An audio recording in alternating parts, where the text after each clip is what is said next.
Tous les samedis, c'est en première diffusion sur la télévision, la chaîne KMT Télévision, visible sur le SAT, visible aussi sur le câble, sur Orange, j'en passe et des meilleurs. Et bien sûr, la page Black Boss TV Radio pour vous. On reçoit aujourd'hui encore un grand monsieur de la musique, Zouk Martiniquaise. On va dire oui, tout à fait. Nous, on est très contents. Mais on est très content de le recevoir aujourd'hui. C'est monsieur Wilson Boniali. Comment ça va? Bonjour. Bonjour à tous. Tranquille? Oui, ça va. Tout va pour le mieux, tranquille. Ouais, alors, tu vois, comme d'habitude, tu vois dans quel genre de cadre on te met là aujourd'hui là? Tout à fait. Je crois que la Martinique, c'est un très beau pays, donc il faut montrer les atouts de la Martinique. Alors Wilson, ça fait quand même longtemps qu'on ne t'avait pas vu dans l'émission Black Boss, et ça fait longtemps aussi que tu officies dans le zouk, dans la musique. Tout à fait, ça fait déjà quand même plus d'une vingtaine d'années, depuis le concours JM qui m'a mis le pied à l'étrier, mais j'avais commencé déjà avec le live et avec des cours de chant en amont.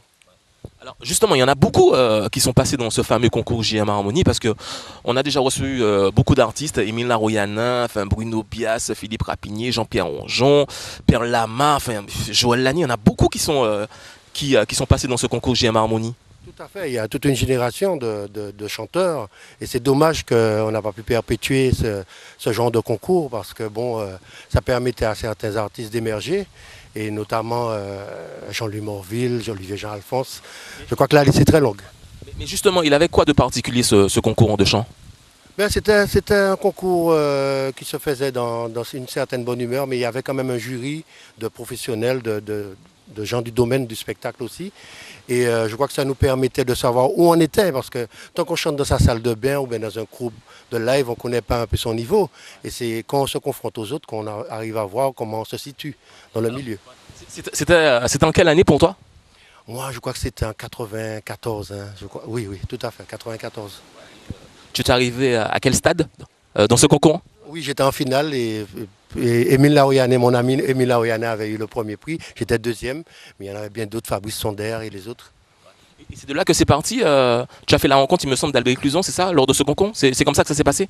Tout à fait. Albert Cluzon m'a vu lors de la finale de ce concours. Même avant, il m'avait déjà repéré. Et à l'oreille, il m'a dit « Pas inquiéto, mon coach vidéo ». Et quelques mois après, je ne m'attendais pas, il m'a appelé, il m'a dit qu'il me réalisait un album qui a donné le morceau Pour vous, que l'on connaît. Mais attends, parce que là on vient de débuter. On va regardez, mesdemoiselles et messieurs. Pour ceux qui s'en rappellent, ça j'en suis sûr, parce que ça fait partie du patrimoine tube musical, on va dire, en Martinique du zouk. On regarde un petit extrait de ce clip, Pour vous, ce fameux tube, Pour vous, avec la voix de Wilson Boniali. Regardez ça.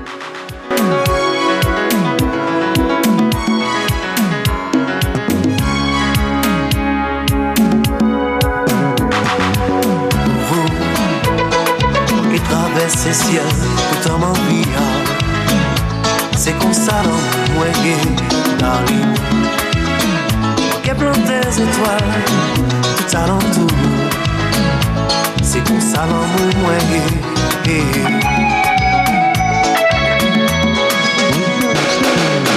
Vous qui traversez le ciel, tout en m'envia. C'est comme ça dans mon darling. Qu'elle plante des étoiles, tout alentour. C'est comme ça la vie, moi.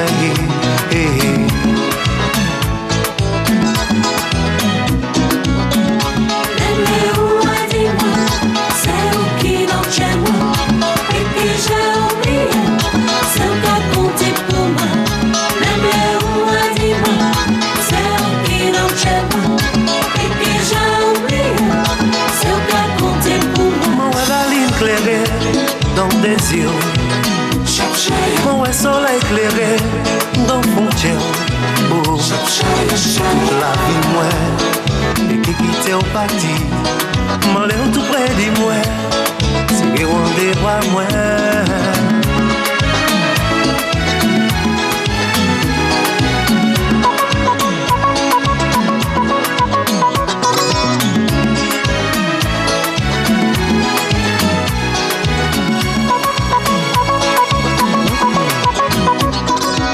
Waouh! Alors franchement, ça date de combien d'années ce titre-là? Pour vous est sorti en 96, si je ne me trompe pas. Et tu gardes quoi comme expérience Eh bien, un souvenir impérissable. Je crois que pour vous, lors de mes prestations, on me réclame toujours ce titre. Quand je ne saute pas ce titre, les gens ont quand même sont un petit peu amers, quoi. Mais j'essaye toujours au moins en acapella de l'interpréter. Et là, c'était la toute première fois que tu rentrais dans un studio, que tu côtoyais certains musiciens. Raconte-nous un petit peu comment ça s'est déroulé.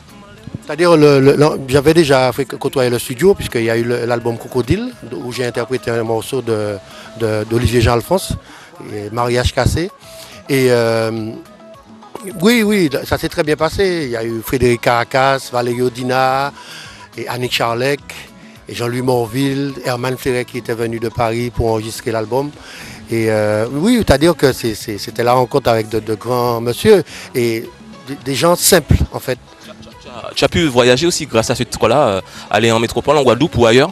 Tout à fait, oui. À l'époque, je crois que les organisateurs pouvaient se permettre de faire venir des artistes, les faire tourner. C'était une affaire qui marchait. Maintenant, c'est un peu plus difficile, mais ça se fait quand même. Et après, il y a eu quoi pour toi un petit peu? Après, qu'est-ce qui s'est passé après ces titres-là pour vous, Crocodile? Après, j'ai enregistré un album à Granier Musique. Et après, j'ai fait des participations. J'ai réalisé aussi notamment le maxi-single de Simon, qui avait bien marché, Songer. Et je le salue en ce moment. Je sais qu'il n'est pas trop bien, mais il va s'en remettre. Et c'est un maxi-single que j'ai pris plaisir à réaliser avec José Versol. Tu nous as dit aussi en antenne que tu as eu aussi l'occasion de chanter un titre de Noël aussi, qu'on a pas mal entendu sur les ondes, avec le groupe. Oui, oui, tout à fait. C'était l'album Magilpa, où j'avais interprété aussi un morceau de Jean-Philippe Martelly, Colino Libertin. Parce que justement, où c'est Bouk qui côté, Martinique? Moi, c'est Bouk Sainte-Marie, Mont-des-Esses particulièrement, oui, tout à fait. On salue toute la communauté samaritaine, les coupes de foot aussi, tant qu'à faire. On salue tout le monde. Nous sommes avec Wilson Moniani dans Black Boss. On salue aussi ceux qui nous regardent du côté de la Guyane, du côté de la Guadeloupe, bien sûr, la Dominique, Sainte-Lucie aussi, en France, bien sûr. On salue tout le monde, la communauté aussi antillaise du côté des États-Unis, Miami, Boston, enfin aussi Haïti. On salue tout le monde. C'est Wilson Moniani qu'on a avec nous. Alors déjà, plus de 15 années de carrière. Qu'est-ce que tu retiens de tout cela? C'est-à-dire que le milieu a beaucoup changé, mais je crois que, comme avait dit un grand ingénieur du son une fois, c'est-à-dire que c'est la crise qu'on a traversée, enfin maintenant on ne peut plus parler de crise puisque je pense que c'est une situation qui est ainsi, c'est-à-dire que ça permet de voir au moins ceux qui aiment vraiment la musique. Et ceux qui sont là aujourd'hui, c'est qu'ils aiment vraiment la musique avant tout. Et quel regard que tu as sur, je ne veux pas dire la nouvelle génération, mais sur la génération de zoukers, des temps modernes, des temps présents? Donc, c'est-à-dire que je trouve qu'il n'y a pas assez comment dirais-je, de relève, quoi. Je trouve qu'il n'y a pas assez de relève. On cherche un peu... enfin, c'est mon plus grand souhait de voir des zoukers émerger dans notre pays, quoi. De vrais zoukers, quoi. De vrais zoukers émerger dans notre pays, mais je dis que c'est dommage. Et je parie qu'il y a beaucoup de gens qui peuvent chanter, en tout cas. Et c'est dommage. Je lance un appel à la nouvelle génération de défendre le zouk. Alors, il y a aussi le fait qu'on ne t'ait pas vu pendant plusieurs années. On avait l'impression que tu avais arrêté avec la musique, avec le zouk. C'est vrai, je me trompe ou Non, c'est-à-dire que, en fait... Ah non, parce que, attends, il y a beaucoup d'années qui sont passées, ils nous parlent, waouh! Oui, tout à fait. Mais entre-temps, j'écrivais des textes. Dans un coin de ma tête, je me disais toujours que j'allais revenir, quoi. Bon, il fallait que je m'occupe de mes enfants, puisque j'ai 2 grands-enfants maintenant, qui sont en études supérieures. Et c'était un moment important pour moi aussi. J'ai pas de regrets. Et je reviens au zouk, à la musique, avec beaucoup de joie, quoi. Parce qu'on remarque aussi qu'il y en a, enfin je dis ça, il y en a plein aussi qu'on ne voyait plus, comme Eddy Marc, aussi Jean-Pierre Ronjon, enfin il y a plein d'artistes qu'on ne voyait plus et puis qu'on revoit. Et puis toi, justement, depuis 2 ou 3 ans, tu nous reviens à chaque été, chaque grande vacances, chaque année avec un nouveau single. Tout à fait. Et je crois que c'est le plus important, mais c'est-à-dire que quand on aime la musique, c'est-à-dire que c'est toujours là, quoi. Un jour ou l'autre, on revient, dès qu'on a la possibilité, on revient. C'est ce que tu as fait justement avec ce nouveau titre qui s'intitule Daniela. Un titre que tu as travaillé, il me semble, avec Jean-Marie Ragal. C'est pas la toute première fois en plus que vous travaillez ensemble. Tout à fait. On a une collaboration depuis quelques années et ça se passe très bien. On est très complices. Il y a aussi Francis Jean-Baptiste qui est à la composition aussi et on forme une belle équipe. Est-ce que tu as encore un rêve musical, un rêve que tu n'as pas encore réalisé? J'ai beaucoup de rêves musicaux. Nous baille là alors. pas.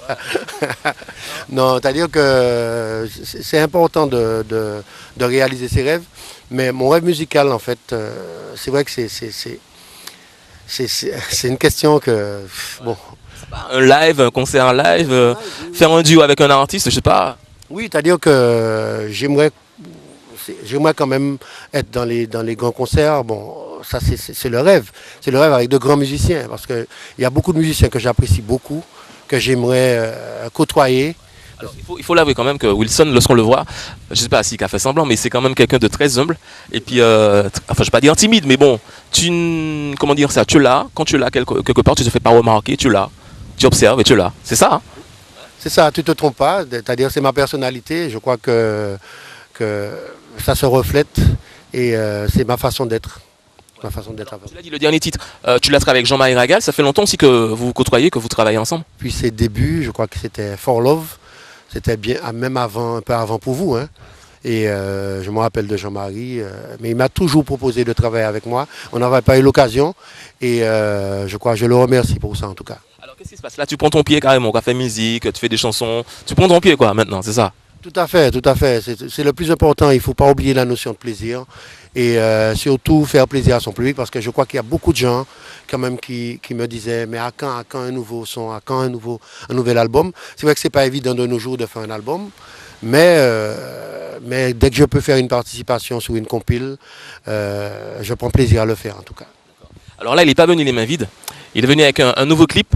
Le clip justement tiré de la dernière chanson Daniela. Tu peux nous en parler un petit peu de cette chanson et puis du clip aussi?